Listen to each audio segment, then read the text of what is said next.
Good morning, Kentucky. This is Bob, standing in his leaf-covered backyard, and it's a beautiful day in Kentucky. But tomorrow's Halloween, and they're calling for rain from 4 to 8. So that just figures, doesn't it? But we have a few things to cover today. The garden is pretty well empty. The only thing that's growing now is Swiss chard, some onions, carrots, leeks. Peppers are about gone. Sugar snap peas, got it on the first try. And that is about the extent of it. Still got kohlrabi out there. And so the garden is pretty well put to rest. Terry and I have been working hard trying to get everything cleaned up, everything done. And the trees are trying to overtake everything. They're just dropping leaves and needles like crazy. So the first part of the video is a little scary if you care for the world and care for the United States and national parks and all that. It's because it's about native plants that belong here in Kentucky or whatever state or country you're in, that were here for hundreds of years and just adapted to our climate, adapted to our weather, I guess the same as climate, and drought and rain and whatever. But they've survived, and some of them here in Kentucky. Our maple trees are native. Our dogwoods are native. Our redbuds are native. White pine have been here forever. They're all natives. Ash and poplars and dogwoods and the normal trees. The only problem is that we have invasives coming in that come from other countries, and not necessarily just trees, but insects. And we've been over that with the insects. Asian beetles and stink bugs and all that are coming from other countries, and sometimes by mistake, sometimes brought here. The Asian beetle was brought here to take care of aphids. Well, I haven't seen any aphids this year, but I've seen enough Asian beetles to and stink bugs. There wasn't a stink bug in Kentucky or in the United States till 1998, and now they have taken over, and food producers, apples and orchards, that kind of stuff, are having a terrible time because stink bugs get in the fruit, suck the juice out, and one, it causes visual damage to their fruit that they can't get rid of. And ours, I mean, there's so many stink bugs this year, more than I've ever seen, and they really don't have a way without pesticides to get rid of them. So we're going to have to be, as gardeners, we're going to have to take care of our own bugs, the old vacuum cleaner trick, or pick them off, throw them in a jar, whatever it takes. But we need to cut the population down because we don't want more pesticides. The other side of the coin is plants that have brought in that are invasive. Invasive is 1 plant, 20 plants, 100 plants. I'm going to walk around my yard, and we always kidded about having the invasive, I should call it the invasive oasis, because we have, and some of it's our fault, well, most of it's our fault. When we have ivy in the back that we bought, thought it would be pretty, and our ivy is half of our property on the back side. Rosa Sharon, beautiful plant, beautiful flower, It's in the hibiscus family. You probably saw it on my videos. If I don't have if I don't have 1,000 of them right here, they just multiply something awful. So, this winter I'm going to have to go through and start taking out Rose of Sharon. I hate taking out flowers, but they're taking over. Another simple one is burning bush. Everybody has a burning bush. Those behind me on both sides of that tree are burning bush. They're going to be beautiful. They're already turning red. They're going to be beautiful. But the problem is they have berries. Birds eat the berries, deposit them all over everywhere. So now they won't even sell. I don't think you can get a burning bush in Kentucky anyway.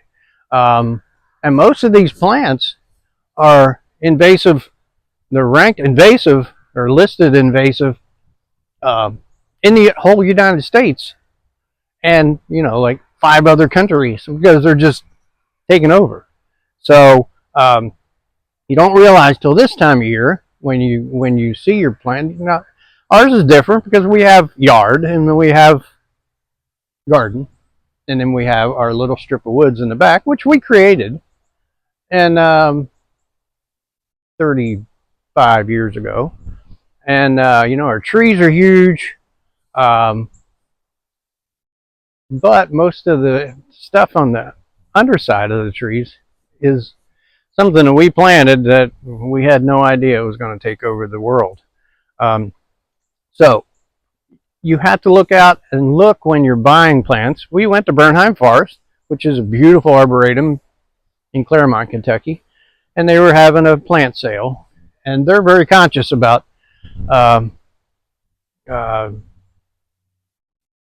plants, native plants.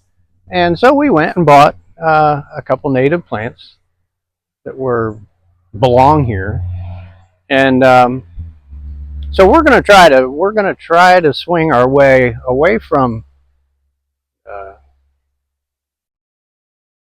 buying just anything that looks cool and or looks pretty, and try to go more native species, because our bugs, our native bugs are, honeybees, naturally flies, wasps, bumblebees, wood bees, praying mantis, ladybugs,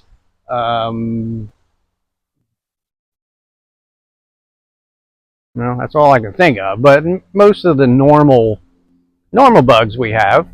But things like humans that mess up on the milkweed and kill all it out years ago. Now the monarch butterflies, which are native to Kentucky, are non-existent. So if you can plant milkweed, we've got seeds. So we're going to try in the spring and see if we can get it started. It's tough to start, but we need to start thinking about that, because our bugs come and they're looking for milkweed, or they're looking for a special plant that they eat, and I've got Rose of Sharon all over taking over everything. Then they have nothing to eat and nowhere to go.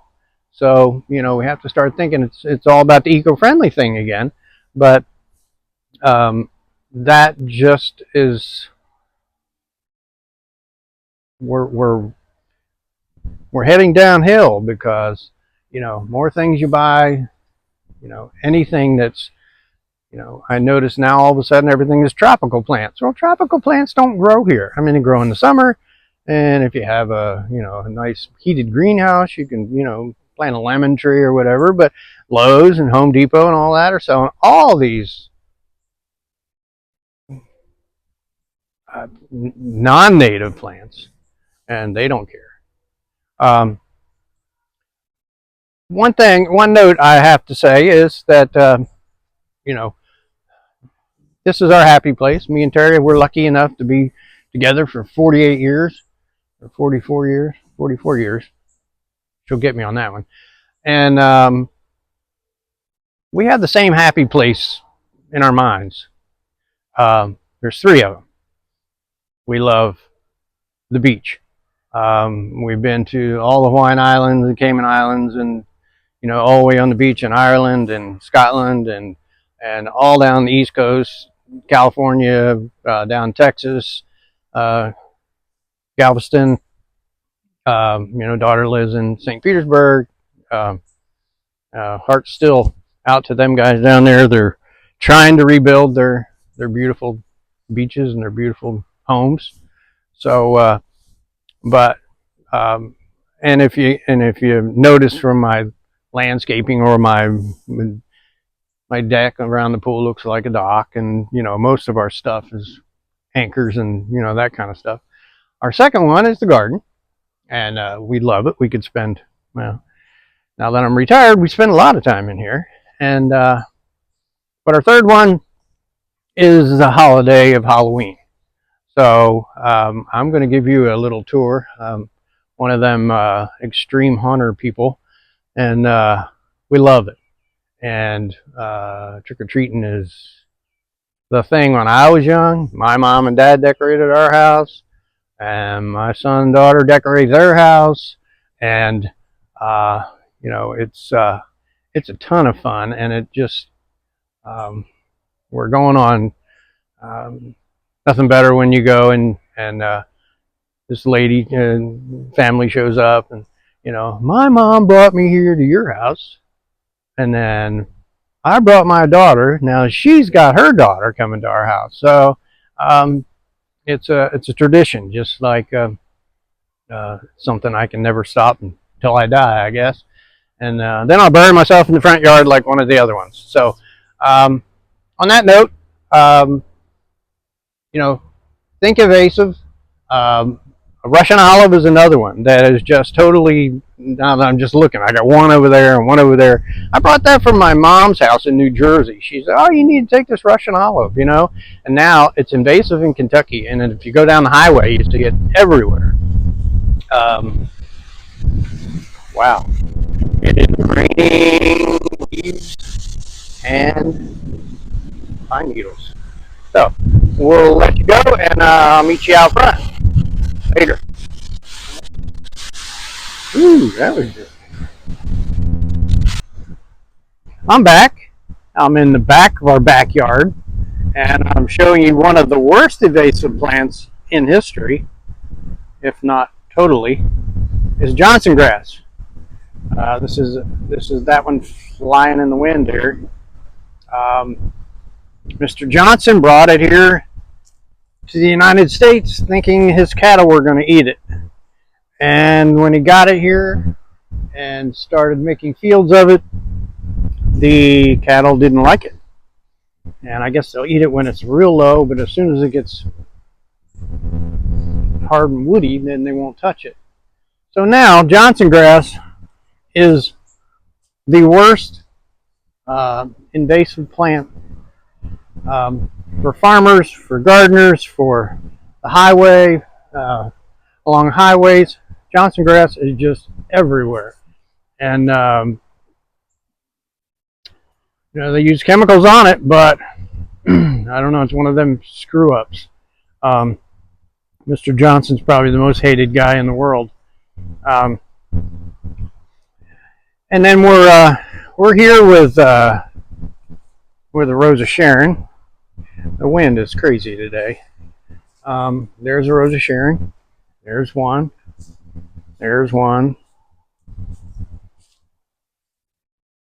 And there's one, and there's one, and there's one, and there's one.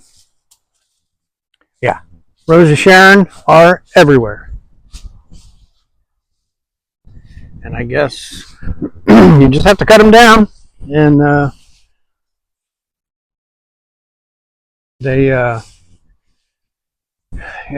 never realized, you don't realize till you start doing a video and realizing that your backyard is all. And then we come to the other one, burning bush.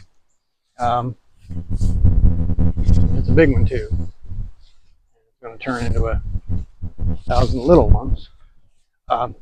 Here's my ivy. If you look on the forest floor underneath the leaves, this is all ivy from my property line all the way, and now it's starting to climb my trees. So we're going to have to get that under control, or it's going to be killing them too, because sort of like a parasite, is trumpet vine. Now, it looks cool. There's pretty orange trumpets on it and all that, but look what it's doing. It's going right up to my... So that's got to come down. Yeah, it's like I said, the invasive oasis. Um, Another one out here is called Euronymous. Another one that came from my mom 20 years ago. And it just never quits. It just keeps growing up the tree. And that's a big tree. But you got to keep cutting it down, cutting it down. Yeah, it's just, yeah, it's amazing how many invasive plants you have in your yard until you start looking. You know, here's some of our, besides the ghosts hanging in the red buds. They're native, and that dogwood is native. And that big giant one over my thing is another rose of Sharon. So I think you get the idea. So and there's ivy climbing up everything. So get the idea. Keep an eye on that kind of stuff. Get it under control while you can get it under control. Because I don't know how you ever katsu weed. No, katsu. Yeah, I think that's right. That's the one you see on the highway that's just kind of engulfs everything. That was another. Somebody brought it back from Japan and China and all them. They bring us all these great bugs and plants and so another redbud. So that's a good one. So be back in a minute.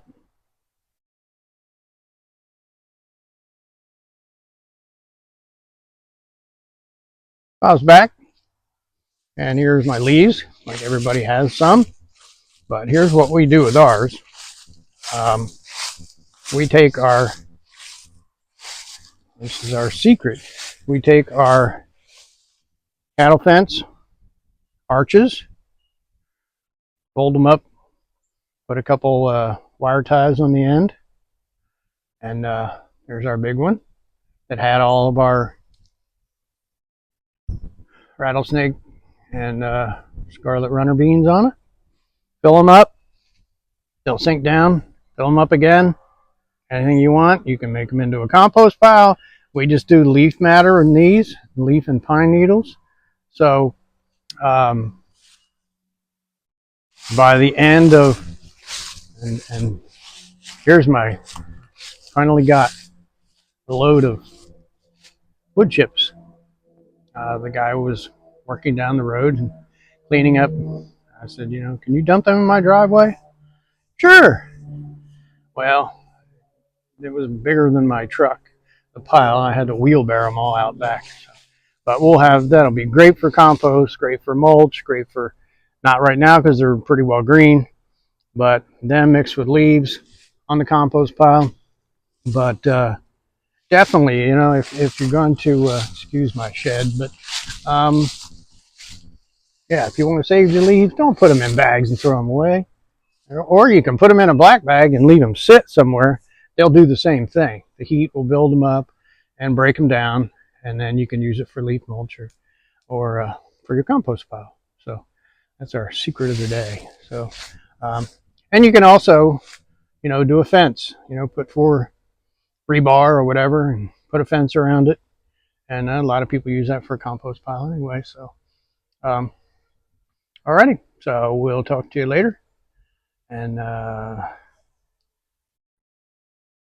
garden is never easy, never perfect, and never finished. Later.